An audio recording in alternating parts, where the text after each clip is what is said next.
हा आहे भावली धरणाचा बॅक वॉटरचा व्ह्यू. रिमझिम पडणारा पाऊस, हलकं हलकं धुकं आणि या धरणाच्या बाजूने हिरवाईने नटलेले डोंगर, गर्द झाडी आणि या गर्द झाडीमधून वाट काढत वळणावळणाच्या रस्त्याने जाणारी आमची गाडी. अतिशय आनंददायी हे दृश्य आहे. या दृश्याचा आनंद घ्यायचा असेल तर प्रत्यक्ष त्या ठिकाणी यावं लागतं. ते प्रत्यक्ष आपल्या नेत्रांनी बघावं लागतं. ते आपल्या शरीराने अनुभवावं लागतं. बघा अतिशय या डोळे घेणारे अतिशय सुंदर रिमझिम पडणारा पाऊस आहे. अतिशय छान असं धुकं दिसतंय. पर्यटक देखील या ठिकाणी आलेले आहेत, याचा आनंद घेत आहेत. पावसाच्या सरी वाढलेल्या आहेत या ठिकाणी. आता पुढे गेल्यानंतर एक धबधबा आहे, शिववज्र नावाचा हा धबधबा या ठिकाणी आपल्याला पुढे आता दिसेल. मी तुम्हाला दाखवतो. हा शिववज्र धबधबा, सौंदर्यामध्ये भर घालणारे धबधबे. हा इगतपुरी पासून भंडारा दऱ्याकडे जाणारा हा नवीन रस्ता झाल्यामुळं हे सगळी सौंदर्याची खाण सर्व पर्यटकांसाठी खुली झालेली आहे. पूर्वी रस्ता नसल्यामुळं या परिसरात कुणीही येत नसायचे, परंतु हा रस्ता झाल्यानंतर या ठिकाणी पर्यटकांची संख्या खूप प्रचंड प्रमाणात वाढलेली आहे. बघा हा शिववज्र नावाचा धबधबा, उंच कड्यावरून कोसळणारा धबधबा.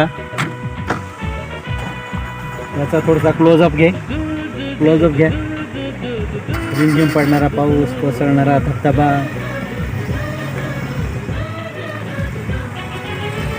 या ठिकाणी जायला अवघड आहे, परंतु दुरून आपण त्याचा आनंद घेऊ शकतो.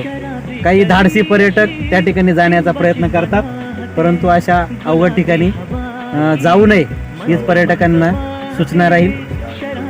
सावधपणे या सर्व निसर्ग सौंदर्याचा आपण दृष्टी आपल्या नेत्रांनी आनंद घ्यायचा आहे.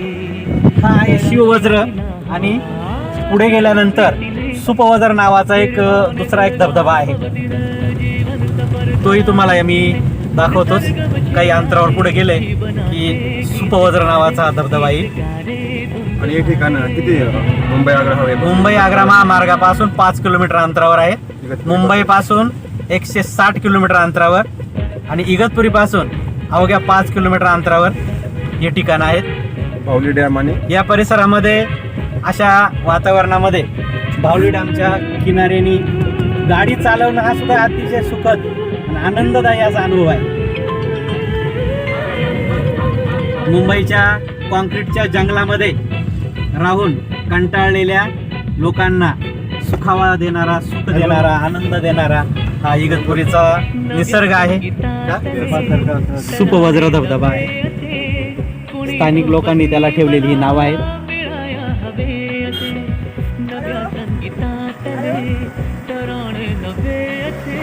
या ठिकाणी सुद्धा पर्यटक आलेले. या ठिकाणी धबधबा ज्या ठिकाणी खाली पडतोय त्यानंतर खाली सुपासारखा आकार आहे, म्हणून याचं नाव सुपवज्र धबधबा. जीवन सफर करा मस्तीने, मन सरगम छेडा रे, जीवनाचे गीत गारे, गीत गारे, धुंद वारे.